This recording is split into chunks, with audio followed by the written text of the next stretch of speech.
Hello, dear listener. Have you ever walked into a quiet church and felt like you weren't alone? Not because someone was there, but because something sacred lingered in the air? A presence, a melody, a silence that was somehow alive. Tonight's story is about a priest, a simple man of faith who, one cold morning, stepped into his chapel and heard a choir singing. But no one was there. No footsteps, no candles lit, only the echo of voices, gentle, holy, otherworldly, that disappeared the moment Mass began. Some called it a miracle. Some said angels had visited. Others believed it was the souls of a lost choir, returning once more to sing for God. This is not a horror tale. It is a mystery of faith, a true Catholic story wrapped in reverence, quiet wonder, and just a touch of the unknown. If you're new here, welcome to Fogman Stories, a channel where we explore spiritual mysteries based on true events, told with heart. If you enjoy these stories, please consider subscribing. And now, let us begin.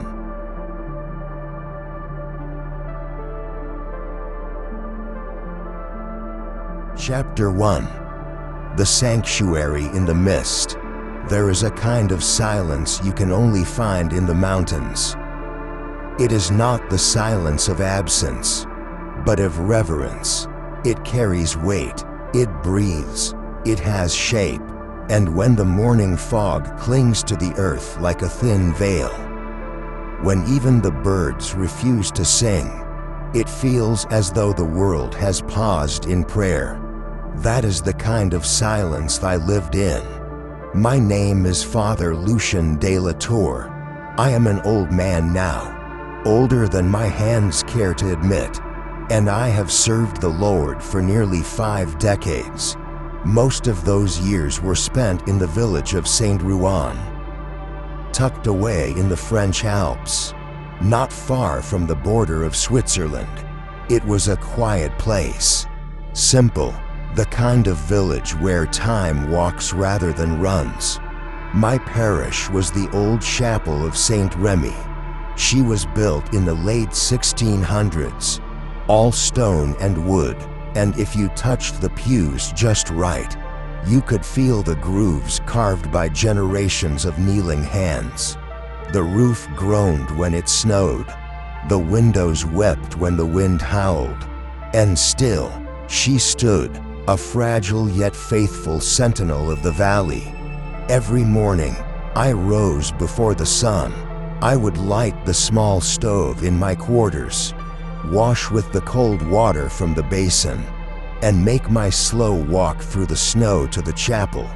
The path was only a few dozen steps, but some mornings it felt like miles.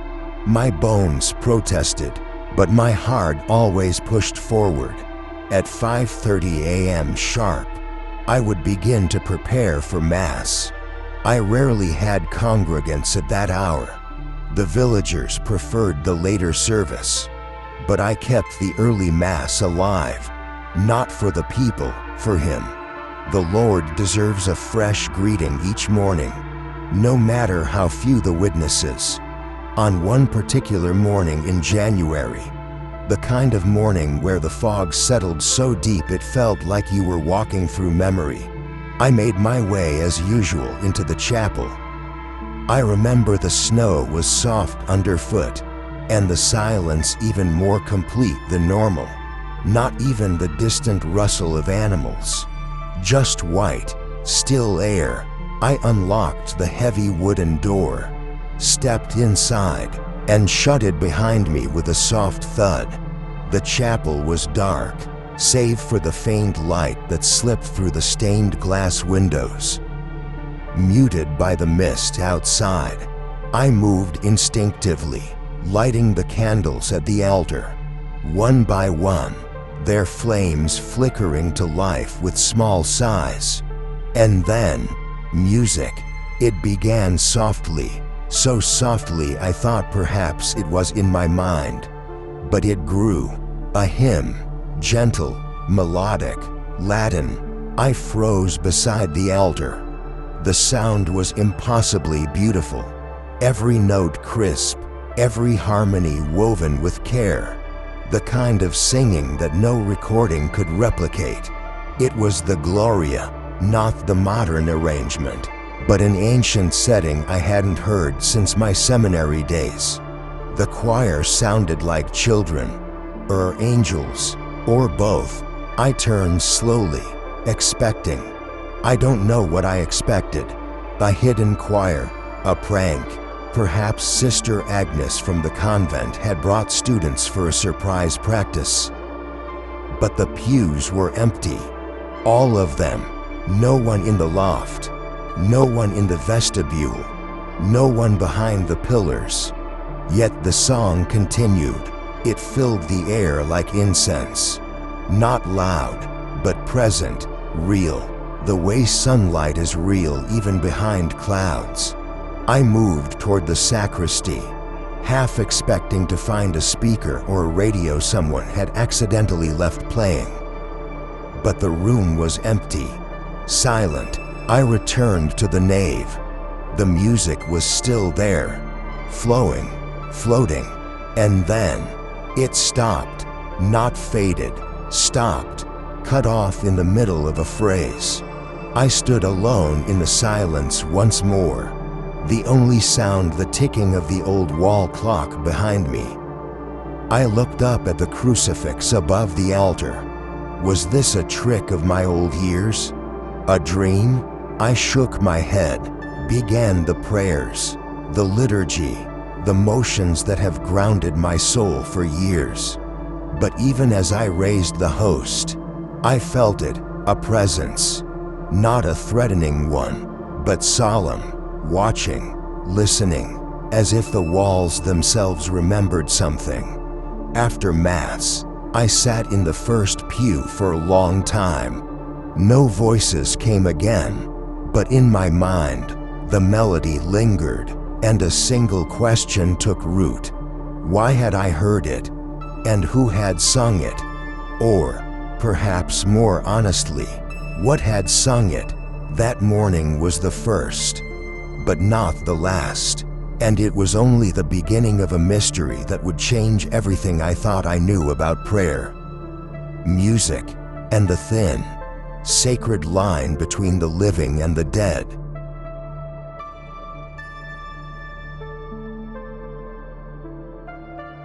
Chapter 2. Harmony without source. I did not speak of it that first day. Not to the sacristan, not to the visiting nun who brought me bread from the convent. Not even to myself, in the mirror, when I washed before sleep. There are things the soul understands before the mind allows it to speak. I suppose I was afraid. Not in the way one fears evil, but in the way one fears the unknown. Sacred things can unsettle us more than darkness, because they demand not only faith, but surrender. But by the second morning, my silence gave way to curiosity. When I entered the chapel just after 5, my breath trailing behind me like a ghost, I found the nave empty once more.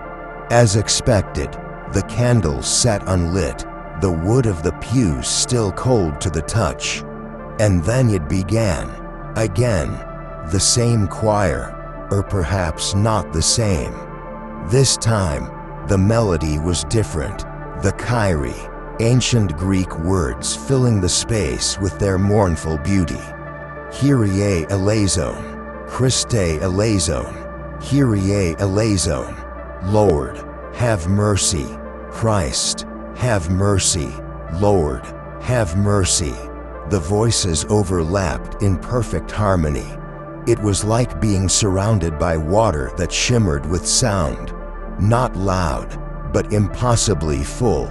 I walked the perimeter of the chapel. I opened the sacristy, the storage closet, the back door, I checked the choir loft. My old knees protested each creaking step, but there was nothing. No children, no sisters, no speakers hidden behind old relics. Just stone, wood, and song. And again, just as I lit the final candle on the altar, the music stopped. Abrupt, clean, as if a conductor had dropped his baton in midair. It left behind a strange kind of silence, one that hummed in my bones. Not absence, but resonance, echo without origin. That day, I did not begin Mass immediately. I sat instead in the presider's chair, staring at the crucifix, watching the flickering of the candle flames, as though they too were waiting. Lord, I whispered, am I losing my senses? Or are you revealing something beyond them? I began the liturgy eventually, but something had shifted. My voice felt small compared to the phantom choir that had filled the space only moments before. Over the following days, the pattern repeated, always before Mass, always a different hymn, always voices unseen.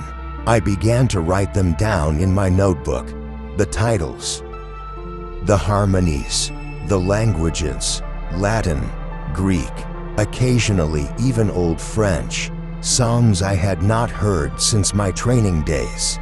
Some I did not even recognize. The choir never sang during the liturgy itself, as if they yielded to the mystery of the Eucharist. Or perhaps they only came when no one else could witness them. I started arriving earlier each day. I prayed longer before Mass. I listened more than I spoke. I did not tell the bishop. I did not tell the villagers. But I began to tell God. Each night, in the quiet of my quarters, I knelt and prayed, if this is from you, let it bring you glory. If it is not, let it pass. But if these voices are the echo of heaven, let me understand. There was no reply, only sleep, and in my dreams, sometimes, I thought I heard the lingering note of a hymn as I drifted into the dark. One morning, perhaps a week after the first incident, I delayed Mass entirely, not from fear, from awe. The choir that day sang a setting of the Ave Verum Corpus that I had never heard before. It was as if the walls of the chapel had become a living instrument, every stone vibrating with grace. And then, the moment I placed my hand on the chalice to begin preparations, it ended. The silence this time did not hum. It wept. Yes, I know how strange that sounds, but I swear to you, I felt something in that stillness. Not sorrow, exactly, but yearning, as if the song had been interrupted not because it was finished, but because it had to make room for something holier. I knew then, I could no longer pretend it was imagination. Something sacred was happening in the chapel of Saint Rémy. Something unseen, something heard, something felt, and though I was alone in the mornings, I was beginning to wonder if I was truly alone at all. Each night, my prayers grew longer, my questions deeper, my heart heavier with the weight of mystery. Who sang? Why only before Mass? Why me? Was this a warning, a gift, a sign, or simply a thinning of the veil? By the end of that second week, I stopped asking if the choir would come. I began asking what they wanted me to hear.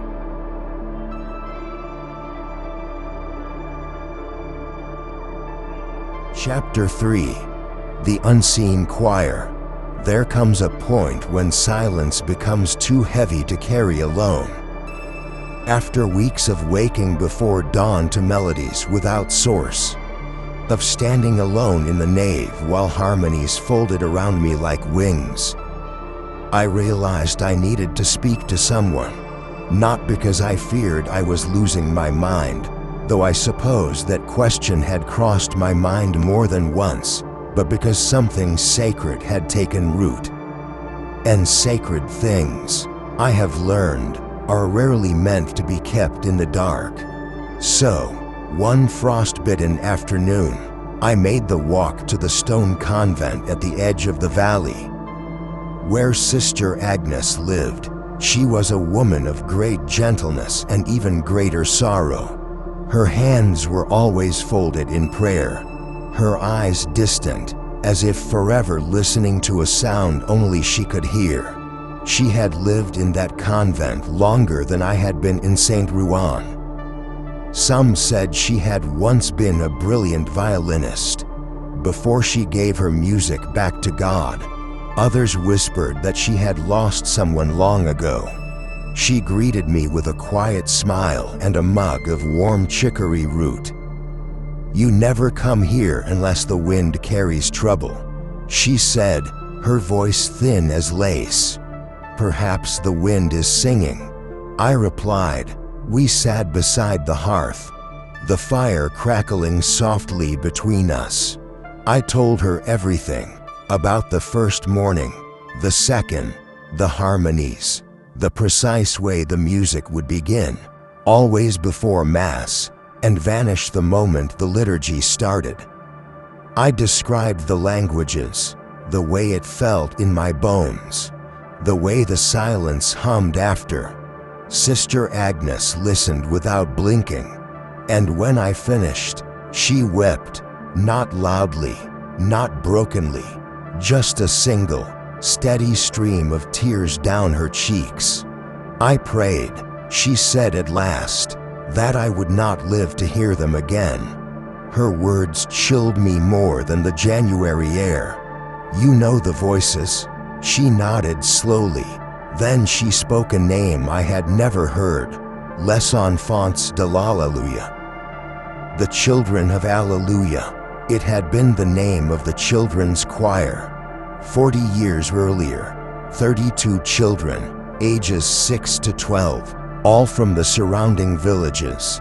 They had been rehearsing for months for a grand Easter Mass, the first Saint Rémy had planned in decades. Sister Agnès, then barely in her 20s, had been their organist and music teacher. They sang like morning light.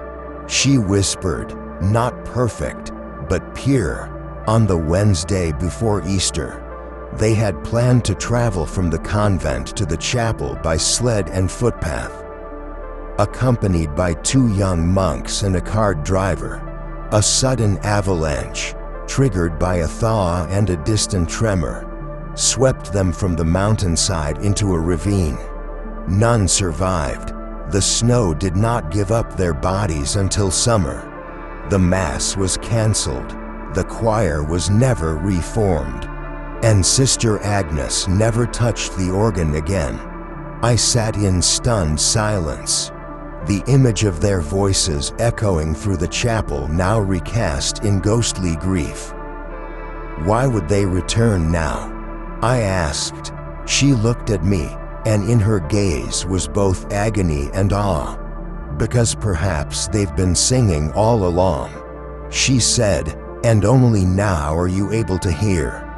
That night, I sat long in my room, reading through old hymnals. The next morning, I brought with me a small notebook to the altar. And when the unseen choir began again, this time with a French setting of O Salutaris Hostia I had never encountered before, I began to write.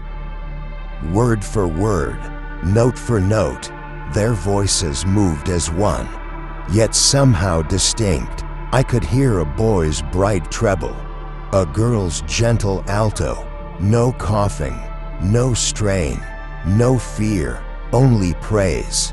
Each morning, I added more pages. By the end of the week, I had documented 6 full hymns.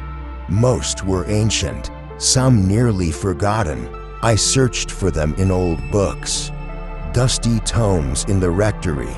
A few matched existing versions. Others were different, as if variations passed down orally, now returning in perfect clarity. And one, a haunting arrangement of the Tantum Ergo, I could not find anywhere. I copied it with trembling hands, unsure whether I was recording something lost or something new. Born from grace, Sister Agnès returned to the chapel one morning. She said nothing, simply knelt, and when the choir began, she did not cry, she smiled. For the first time in decades, I saw peace settle on her face like dust on old marble. When the music ceased, she stood, placed her hand on my shoulder, and said, "They have not forgotten, and neither should we." It was then I understood. The songs were not a haunting. They were a remembrance, and perhaps, even more, a redemption.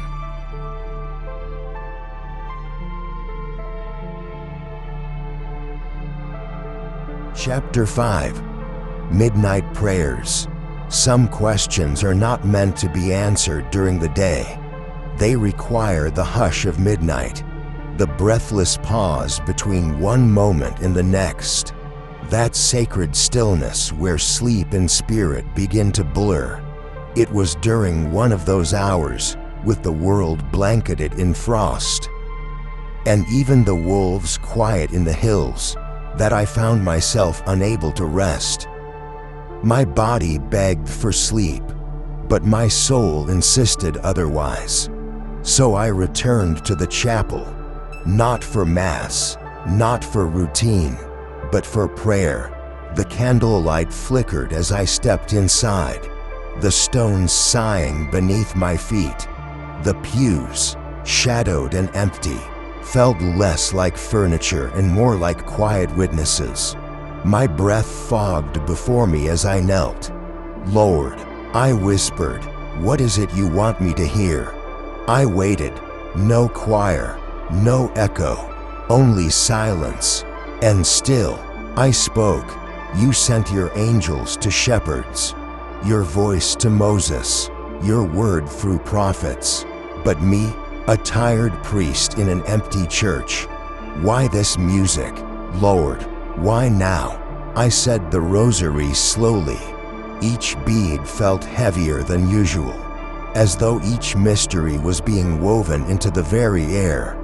Then I sat in the front pew, let my eyes fall closed, and somewhere between waking and sleeping, I dreamed. The chapel was full of light. Not sunlight, not candlelight, a kind of glow that came from the walls themselves, like holiness made visible. And they were there, children, 30, maybe more. They stood in white robes, barefoot on the stone floor. Their faces were soft, serene. Some looked no older than 6. Others were just beginning to grow into themselves. They did not speak. They simply smiled at me. One little girl, dark curls, a ribbon in her hair, tilted her head. Her eyes held no pain, only joy. A boy, freckles, red cheeks, raised his hand and pointed upward, not at the ceiling, beyond it, through it, into heaven. The others followed, raising small hands. And then, as if the moment had never existed, they dissolved into a thin mist of incense, which curled and danced into the rafters. I woke in the pew, my neck stiff, the candle beside me long melted to wax, but the scent of frankincense lingered in the air. And on the floor, at the foot of the altar, lay a single white ribbon. I did not speak of the dream for days, not even to Sister Agnès. It felt too intimate, too holy, but I began to see the music differently, not as a performance, not as a ghostly echo, but as a prayer, a plea. Each hymn, I realized, carried a tone of longing, a reaching. Adoro te devote, pars domini, veni creator spiritus. They were not merely singing for the sake of memory. They were lifting something up, something beyond grief, something eternal. I returned again to the chapel at midnight. Many times. Sometimes I prayed. Sometimes I simply sat. The dreams returned. Always the children. Always silent. Always smiling. Always pointing upward. I began to wonder if I was being asked to do more than listen. Perhaps I was being asked to carry something, to bear witness, to speak for the voiceless, not to explain, but to remember. And remembering, perhaps, is the holiest thing we can ever do.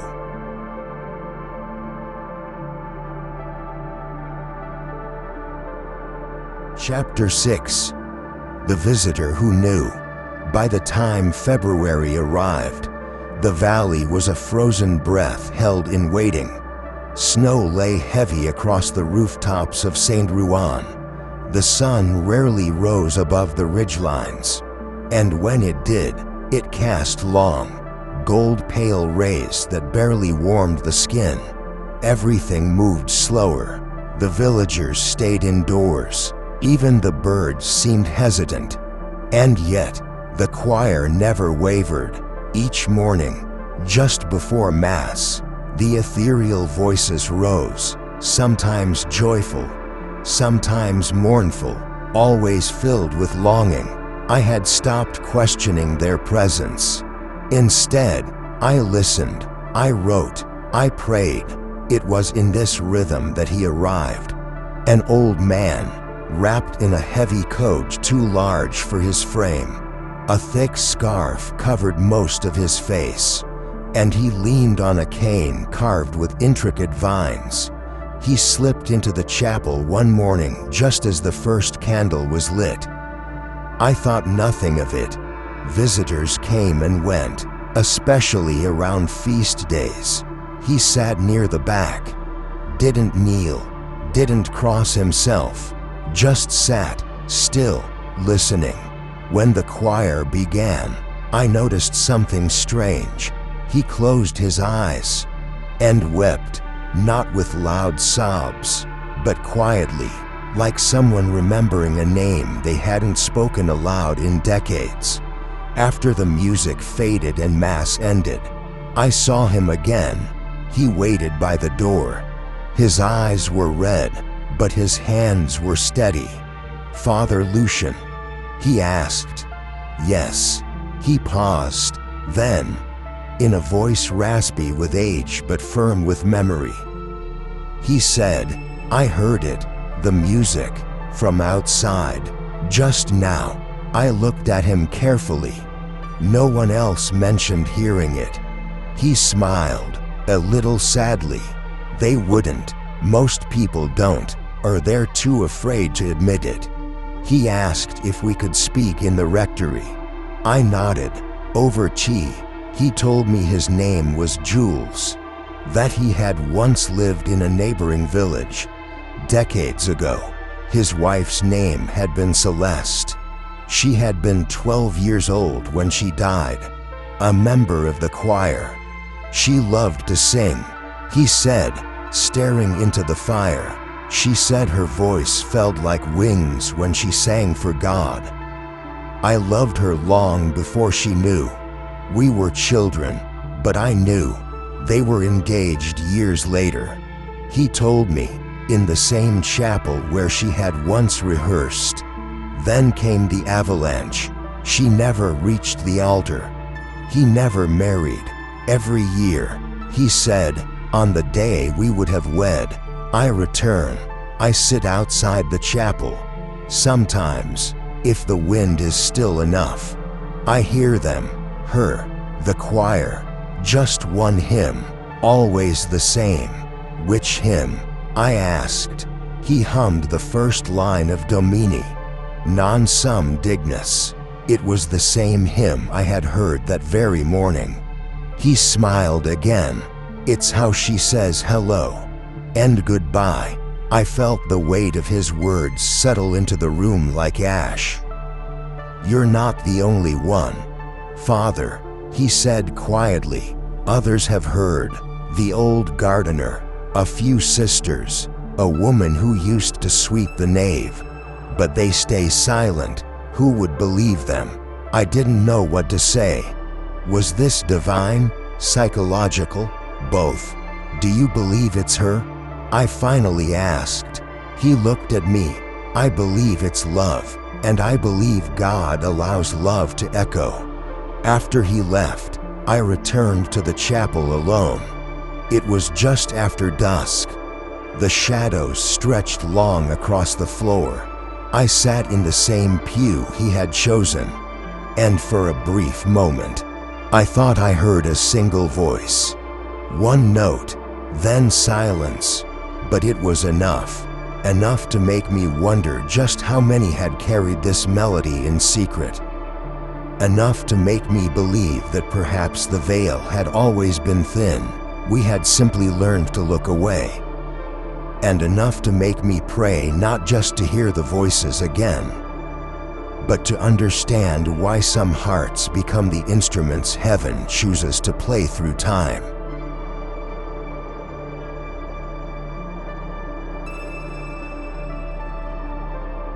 Chapter 7. The Mass of Invisible Voices.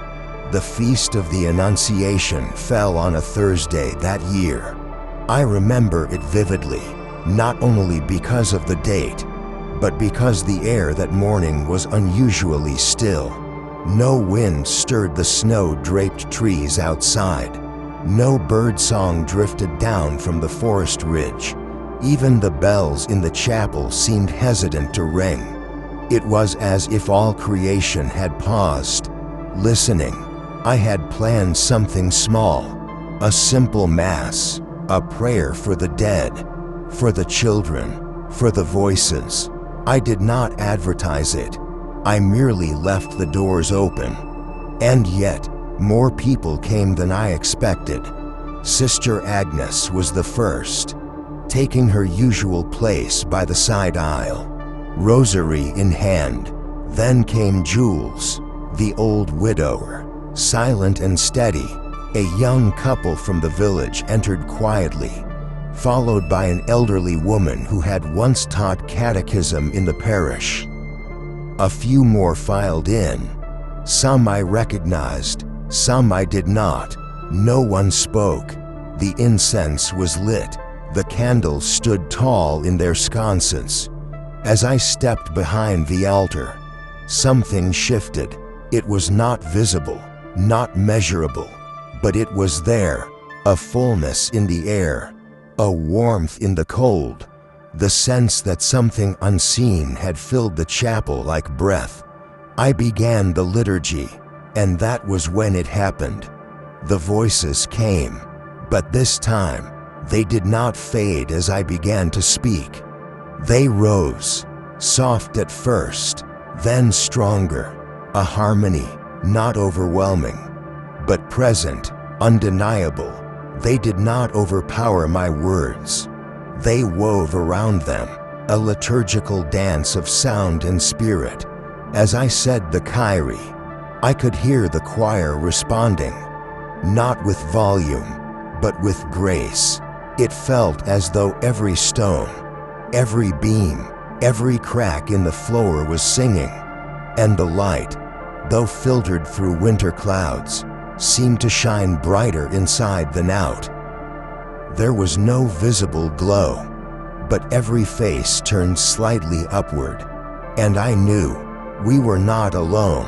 At the Sanctus, I hesitated, my voice caught, because the voices did not echo mine. They led, Sanctus, Sanctus, Sanctus, so pure, so whole, so impossibly beautiful. I wept, not for fear, but for the mercy of being allowed to witness it. The congregation said nothing. Yet when I looked at them, I saw tears. I saw eyes wide with awe. No one asked what it was. They knew. The music continued for the Eucharistic prayer. Faint, steady, like a veil lifted just enough to remind us of eternity. As I elevated the host, I felt not just the presence of Christ, but of memory, of praise carried across decades by children who had never made it to that altar until now. At communion, I noticed something peculiar. Several parishioners looked around nervously, then bowed their heads deeper than usual. Later, one told me, "I didn't hear anything, but it felt like someone was singing beside me, breathing beside me." Another said, "It was like standing in the middle of a hymn you didn't know the words to, but somehow still understood." And a third, the catechism teacher, simply smiled and whispered. They finally finished the Mass they started. That night, I did not return to the chapel, not out of fear, out of reverence. Some things are too holy to chase. They must be received. And that morning, we received. The next day, the choir did not come, nor the day after. The chapel was quiet again. Still sacred, but still, I do not know if the voices will return. I no longer need them to, because they have already said what they came to say, not with words, but with music, with presence, with praise, and in the silence that remains, I carry their hymn in my heart, a hymn that has no end, only echoes.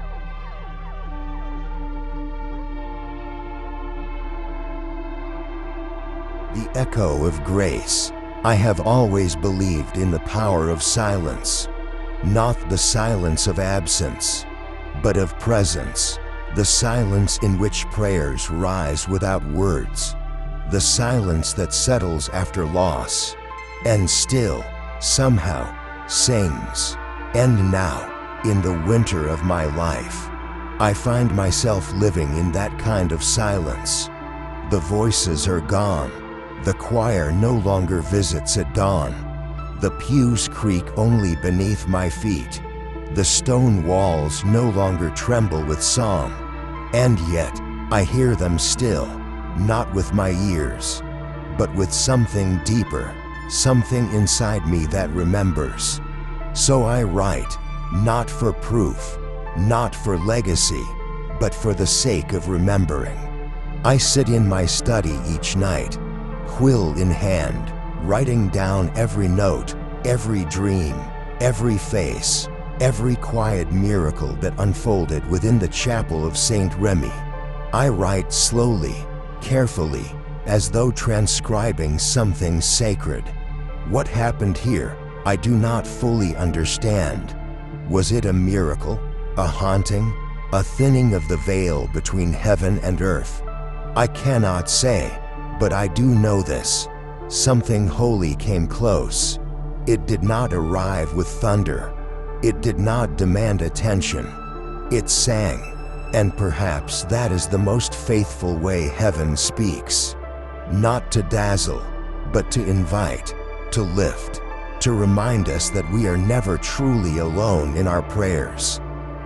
Sometimes, I think of Jules. I wonder if he still returns each year.